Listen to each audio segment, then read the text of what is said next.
So, I'm going to repeat the question. In Revelation chapter 1, verse 15, what does brass represent? From a Hebrew standpoint. What does it represent? He didn't say bronze. Not bronze. But brass. Brass, from a Hebrew standpoint, look at your tabernacle. Hebrew. Teach. Israelite. So-called Jew. Brass represents God's judgment against sin.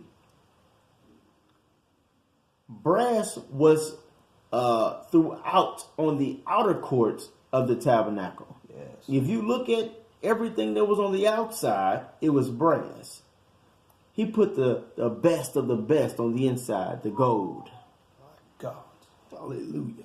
But here again, and his feet like unto fine brass, as if they were burned in a furnace. In other words, everywhere Christ walked, everywhere he went. Remember, in verse 14, it represented his eyes. So everywhere he walked, he could only see where his feet took him. And his feet could only take him where he's seen. Yeah. So being that the flame of fire was within his eyes, judgment, a righteous judgment, then why would his feet be like fine brass? Help us out. And this ain't got nothing to do about the ground being cursed. Come on. Here again, everywhere he walked, he found sin. Will he find any righteous among you? Everywhere he went. It was some places Jesus Christ went, he couldn't even do any miracles. Why? Because y'all faith wasn't even there. So his feet was like fine brass,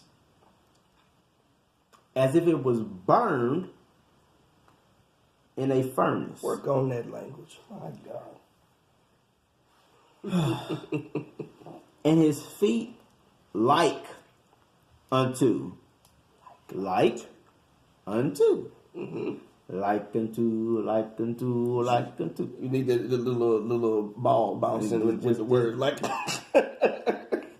Like unto fine brass. It did not say that Jesus Christ had brass feet. Oh, Jesus. Neither did it say. Even if it did. And it says, as if they burned in a furnace. It didn't say that his feet was brass and they burned it in a furnace. No, it didn't say that. It didn't say that. Just like in 14, symbolic language. It's not real. The symbols that they're speaking of represent something. The person that wrote this was a Jew.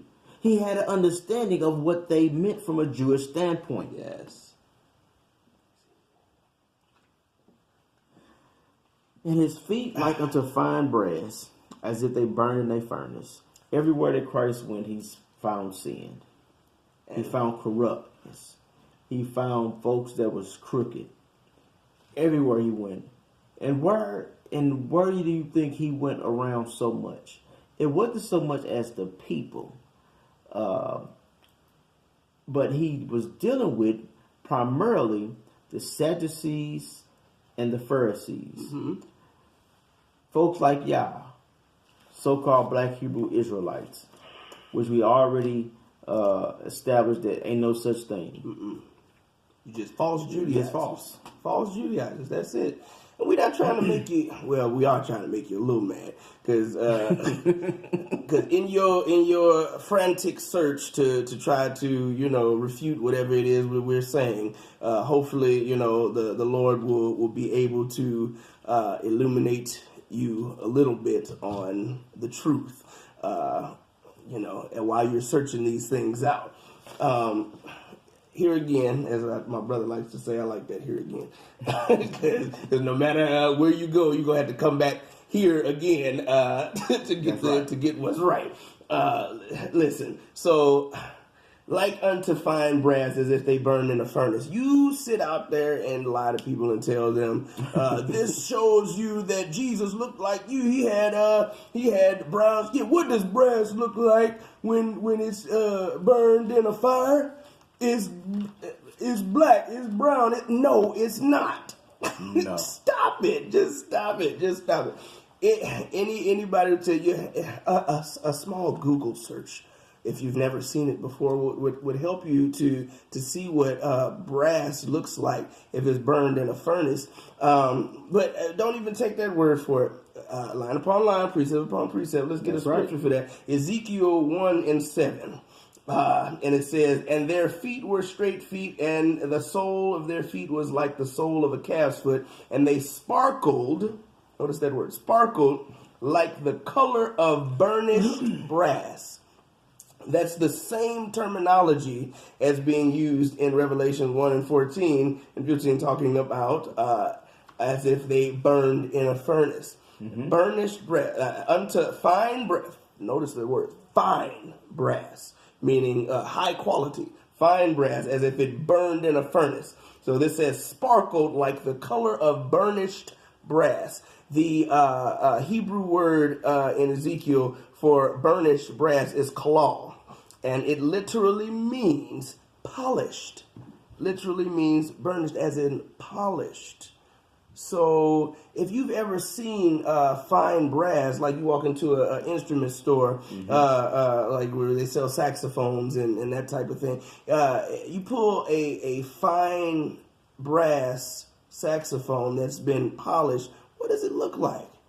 It is sparkling, beautiful, almost like gold. Mm-hmm. You can see your reflection in it. Yeah, and that's something right there, a revelation to you right there too, because the law was supposed to be your schoolmaster, pointing you to Christ. It's supposed to be a mirror to show you your fallen state and show you why you need a savior, because you just couldn't do it. The law represented the very character of God. The very character. That's why Christ was the only one that was able to fulfill the law, because he was God in the flesh.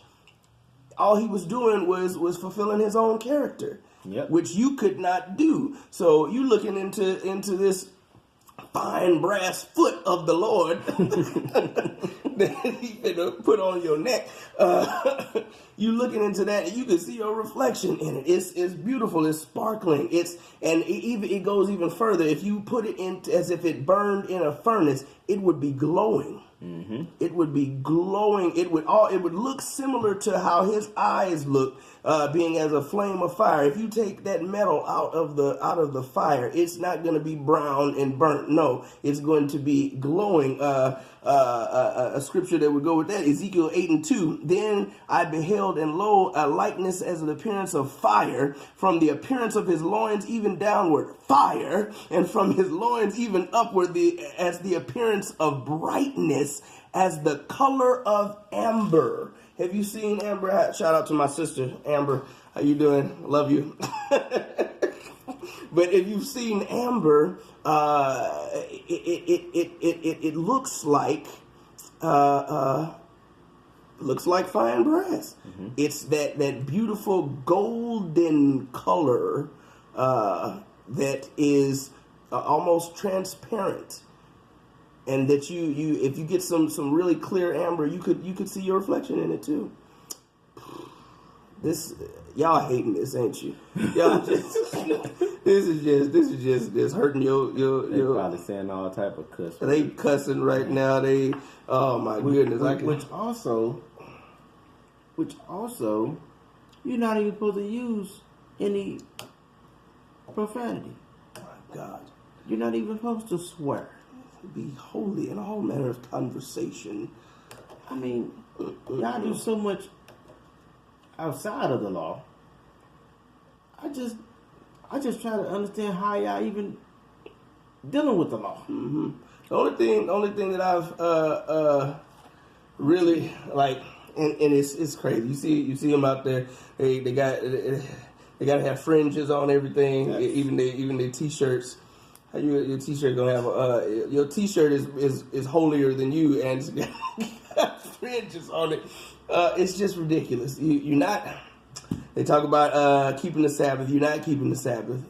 To which the Sabbath really hasn't even got here yet. But we ain't got here nowhere. We're not gonna deal with that right now. But you're not doing that. None of this law that you're talking about, you're actually keeping. So, and then you turn around and you do stuff like this here, which is just deceiving people. You know, I feel sorry for, you know, not only the young brothers, but also the sisters. You know, the Bible talks about you. This is the same type that comes into houses, leading away silly women. You know, it's crazy. I done seen the way that some of them treat their wives and stuff, and their sisters, and it's appalling. That's right. That's right. I can't, but they don't know. They don't know any better. They don't know what a real man of God looks like, or what a real man of God is supposed to be, and especially dealing with being a husband. Mm-hmm. You know, so what else would they have to go off of? Nothing. And when a person stands in the public square and shoulders back, chest out, you know, chin up, and they are supposedly speaking the oracles of God, and they have such confidence in what they're saying, and they seem like they know what they're talking about, you know, and they're halfway eloquent with speech when they're not cussing. You know, the average person is like unto a sheep. Why do you think Jesus, you know, talked about sheep so much? The average person is like that. They want to be led. They just have that spirit that they want to be led. They just want to be told what to do. Just tell us what to. Men and brethren, what shall we do? As they asked Peter on the day of Pentecost, and he told them, you know. So that's what the average person is like. You know, they want to be told what to do, and they don't really have a desire for really going through the process of critical thinking and research and delving into this stuff. You know, like what is it, the Bereans, if I'm not mistaken, how they jumped into the scriptures, mm-hmm. you know, and was going in deep. You know, the average person doesn't want to do that. You know, they just tell me what to do, and they run into somebody like y'all out on the street, and you sound like you know what you're talking about. It look good on paper. Yep. It looks good on paper. This is very well put together. You know, it's aesthetic to look at. You know, it's well presented. It seems like it's good. You know, but it's false. It's false.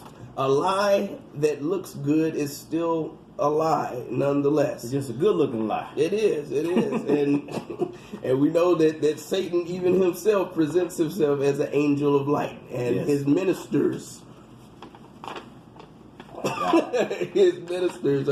are doing the same thing. I can't even believe that y'all still using this 12 tribes. That has been debunked, disproven, refuted time and time again, over and over. So I'm surprised, but I get, you know, if somebody doesn't know any better, then, you know, well, they gonna think they can get it over because the other person didn't. Yeah, they're gonna we got it down pat. Got it down pat. Yeah, and I just say, look, I know y'all feel like, because I heard so many of y'all always talking about Christians this and Christians that.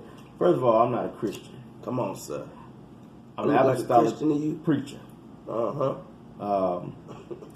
Christian, first of all, you being a Hebrew, I'm sorry, you wouldn't know that because this is Greek. I'm sorry. A Christian, it comes from a Greek word called Christonos. It's a word of defamatory. In other words, a word of scorn. Like y'all be saying, you MF and SOB. Mm-hmm. A whole bunch that y'all be saying. Stupid. That's what Christian means. Christian was not said as something to be good. Mm-mm. So my brothers, I'm sorry, but you're not looking at two Christians. Mm-mm. You're looking at two soldiers that is set for the defense of this gospel. The foolishness that you all have put out before people, I'm sorry, but it's this where the buck stops. It's got to stop here, Mike.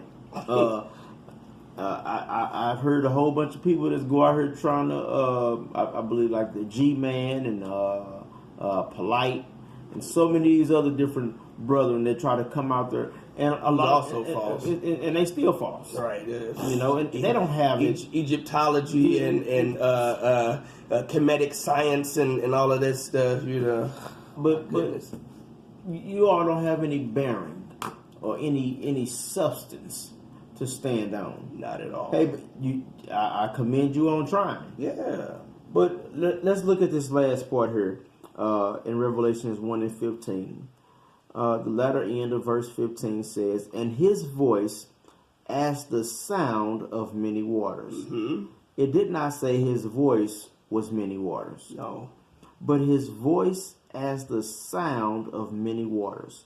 Why is it saying his voice was as the sound of many waters? He did not have a microphone in those days. Mm-hmm. And there was thousands that came out to hear and to see some of the things and the miracles that Christ had done. And people heard him throughout the crowd. Mm-hmm. So what this here is saying and dealing with is that God anointed him in such the capacity that his voice amplified.